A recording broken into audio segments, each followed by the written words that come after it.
incorrect orientation of the camera.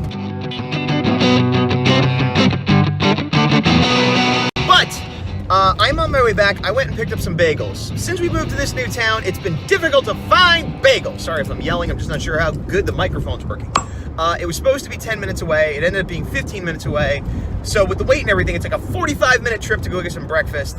I don't regret it. I mean, I should, because once again, my timetable is crazy.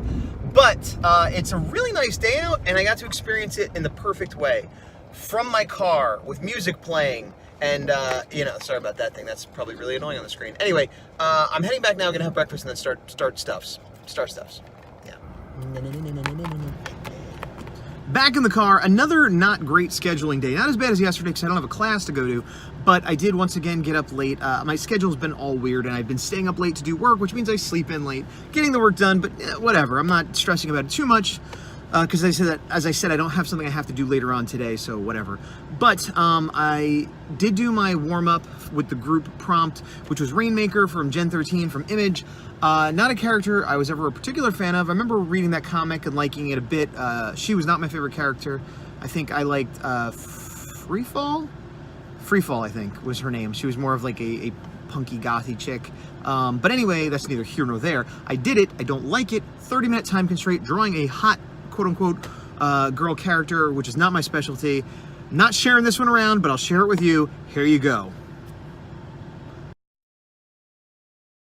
There it is. Okay, I'm on my way out to get Danzig /Scanned finally, but while I'm out, I have to go to Target and pick up a prescription and a few other things.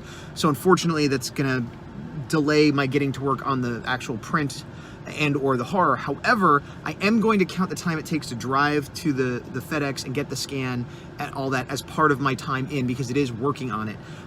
The other day I was having trouble filling the 2 hours, and I said, well, I gotta clean up all my markers and ink supplies and stuff like that, and I counted that towards my 2 hours. And I was asked, oh, you could count cleanup time towards work done on the thing you're doing? It's a gray area. If you're doing an official challenge, follow the rules of whatever that official challenge are. I am not doing an official challenge. This is a 5-day getting back on track for me. So the whole point is to get the ball rolling, keep the ball rolling on working on my issue 3 of the Horror A4 and getting prints done for shows and to get income, which my comic does not make me. So I made the decision to, like, this is something I'll have to do. I'm gonna count that towards my time, mainly because I couldn't do any more drawing. Otherwise, maybe I would have drawn for 2 hours and then later on at some point cleaned it up when I had time. But I was making an audible. I was making the decision that was best for me at the time based on a challenge I've invented for nobody but me that's lasting 5 days, today being the last day. So it was a valid question, but it's the kind of question that doesn't have a straight answer. If you're doing your own challenge, you got to do what's right for you. And my goal is to be productive. And I felt the best way to be productive was to just do that and move on and get going on something else. If you're doing a challenge someone else has created, follow their rules, or don't do the challenge, or whatever. You know, you get what I'm saying. Okay, I gotta go. Bye. Well, I just got back. I went to FedEx, and I got it scanned, and I did the USB and whatever. And they're like, "Oh, is this? Wait, that's not a Ninja Turtle, is it?" Oh, yeah, no, it is. Like, oh, but he's Kiss. I'm like, kinda. He's like a misfit, whatever. And I got my thing done real quick, and it was like $1. And I'm like, cool. Then I went to Target, did what I had to do at Target, came back, put in the USB, ready to go. And I noticed as I import it, it says 8.5 by 11. But I drew it at 9 by 12. The paper was 9 by 12. So I'm like, crap, did they scan it at the wrong size? Hopefully they centered it and maybe they shrunk it a little bit, which is not ideal, but I can still work with it. Nope, the sides are cut off, so I'm gonna have to go get it done again. But I'm not gonna do it now. I'm gonna work on the horror because I don't want to take another trip out of the house, and I guess maybe I'll go later. I don't know, but I'm gonna work on the horror instead because stupid people are stupid. About 8:30, I'm making a pizza dinner, fighting off cat attacks while I'm doing it. They're trying to get the frozen pizza. I have finished my 2 hours on the horror. I will show you that when I go back upstairs. But I didn't get a lot done. I basically got a page and a half of, well, maybe a little bit more than a page of thumbnail roughs, which seems like not a lot for 2 hours. But what I also did was sort of like a layout design of the area. Not exactly a top-down blueprint, but it's a scene that wasn't, oh my God, look. Talking, she snuck up behind me. Get out of here, you. You believe that? Anyway, what was I saying? Oh, okay, so this is a scene, a location that wasn't in the book. It was originally in issue 3. I changed it around 2 days ago it was not going to be in the book. It might be in the next book. But since I've gone back to the original version, it now is. And I realized I never really designed it. I never really figured it out. I had it, it showed up earlier in the book, but just for like a second. And it's basically, there's like after the battle, there's like the military sets up and they're cleaning it up and they have kind of like a temporary base on the shoreline. And it's not super complicated or anything, but I realized the events are going to happen. Like so-and-so talks to so-and-so, then this person moves over here, then this other person comes over. And as I was trying to do the thumbnails, I couldn't figure out like what was going on and how to do it. I better put the pizza in. And I realized it was because while I had a vague idea in my head of what was going on, I never really mapped it out, never did it. So part of what I did today was mapping that out. And I did it real rough. Like I'll show it to you, keep talking to you about this stuff. I think it's going to be better. I'll show you upstairs so you'll have a visual aid. Okay, so what I was talking about, this is not from today. I did this the other day, this week. This is Dan's bar, and this is an area we've seen before. This is his office in the back room, which we had not seen before. So I did a top-down blueprint.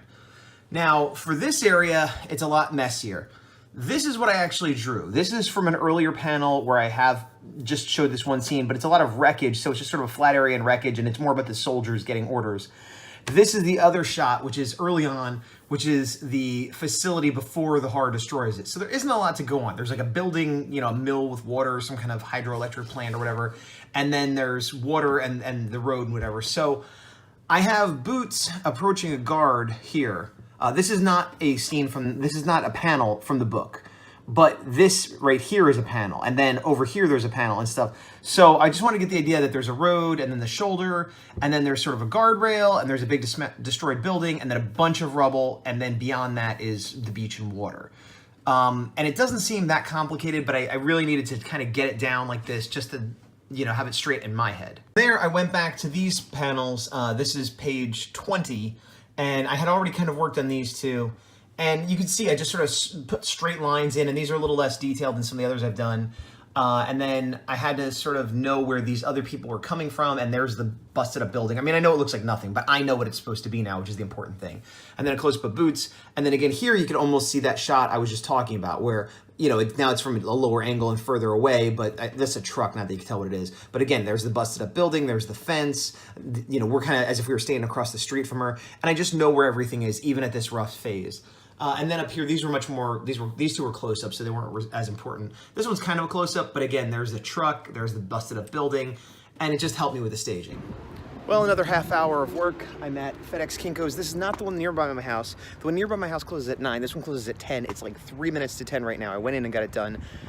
They did 11 by 17 and then crop it when I get home, which is what normally happens. So I'm guessing the person earlier thought it was 8.5 by 11 and didn't ask, and that's where that error arose. But they charged me $1. These guys charged me $2, but I'd rather pay double and get it done correctly. However, I thought about like complaining, but since there was like 5 minutes before they closed, I didn't want to give the guy a hard time. Plus I realized I didn't get a receipt from the first place. So there's that. Now, the scanner at my house, which is actually the printer, but there's a scanner built in, which I always thought didn't work. And Q's like, no, it works. We just need to set up the software. It's 8.5 by 11, so it wouldn't have fit it. We tried. So, you know, time spent working on this, not productive, but time that needed to be spent that I'm spending. All right, I'm back from getting the second scan. Hopefully this one will be good. I saw it on the screen. It looked like they captured it all. I'm going to start putting this together. That was about another half hour. So I'm counting that hour of going to and from and getting the scans. Again, if this was a different challenge, maybe not, but it's my challenge, and it's an hour I spent working on getting this done, so I'm counting it, which leaves me with an hour to actually start processing it and working on it. So I'm gonna do that now. Okay, I actually went a bit over an hour, so I did a little bit more than 2 hours on the Danzig /print. It is still not done. I went ahead and imported the file. I cropped it down. You always have to, well, I always have to, I don't know if everyone does, has to adjust it to get more of a true black. It usually comes in kind of gray. I went in and cleaned up some stuff that was not so noticeable in the original art, because I had cleaned up the original art a little bit, but I found some, you know, artifacts that may have been pen smears that got darkened when I scanned it, or it might have been artifacts from the scanning. And then I just, you know, made a couple little minor adjustments like that, sort of did some digital whiteout on the hair a little bit. And then I started going in with the grays. Now, one of the things I had to do was pull up one of the other turtles I did. I pulled up Leonardo to double check how I did the grays, how many layers, what opacity, etc. I wanted to match the others I've done in this series, and So usually I'll have a layer, I'll do all black, but then lower the layer completely to 25%, and then I'll do another one 25% and overlay them so that'll be sort of a 50% shadow on top of it, et cetera, et cetera, et cetera. But then I'll put in a white layer, and I don't always do it exactly the same, which is normally fine, except when I want them to match, which brings me to another point that I've thought of. Oftentimes I will do a one-off or two-off, and then Q will be like, why don't you do more than that series? Or people will request more, and sometimes I'm reluctant to do it. Now, sometimes it's because I'm busy, lazy, lost interest in the subject matter, but also sometimes it's because it's really hard to match the way I did it. Because while I do have a certain style that's probably recognizable and fairly consistent, I have a couple different styles. I used to intentionally go into those different styles. Now it sort of happens unintentionally, depending on the subject matter, and when I'm, inking something that's going to be colored versus black and white. And I'm getting off on a tangent, but the point is, my style is not solidified and permanentized. It's not permanentized. It's not so permanent and inflexible that I know exactly what I'm doing every time I do it. A lot of times I'm figuring stuff out as I go, especially when it comes to coloring and toning and things like that. And so to go back and match a style I did a while ago, especially of coloring or shading, it can be difficult and time consuming and not necessarily fun. Luckily, I have older files that I could look at with these and pull them apart and kind of reconstruct it. And it's not that long ago that I did the others, but that's why sometimes I'm reluctant to go back. And I've also come to realize that if I start doing a series, I'm better off just powering through and getting them all done so that I don't have to go back to it later and try to recreate that feeling or that enthusiasm or that style. But I'm talking about things that are not important right now, because right now it is the end of the day. It is actually early-ish for me. It's not as bad as it was yesterday. It's 1 a.m. I'm done. I did my 2 hours on the horror, did my 2 hours on the print. I am done with the week. I call it a successful week.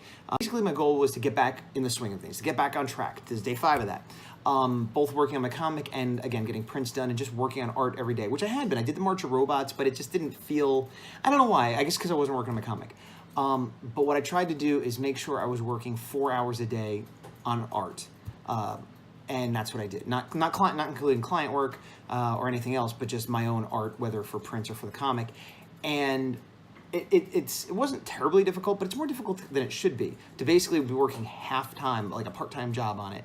And I guess I do have other responsibilities that interfere from time to time, but it should be sustainable. I'm going to try to sustain this going forward. I'm not going to keep making videos about it. I'll put up more videos, but they won't be this. This was, again, just to keep myself accountable, a little mini challenge for myself. And thank you if you followed along, and feel free to try it yourself, although really there are much better challenges to do. This is just my own little derp thing. So speaking of derp things, I'm going to derp away thing. Thanks, I'm Gazbot. This has been day 5 of Back on Track thing. Derp.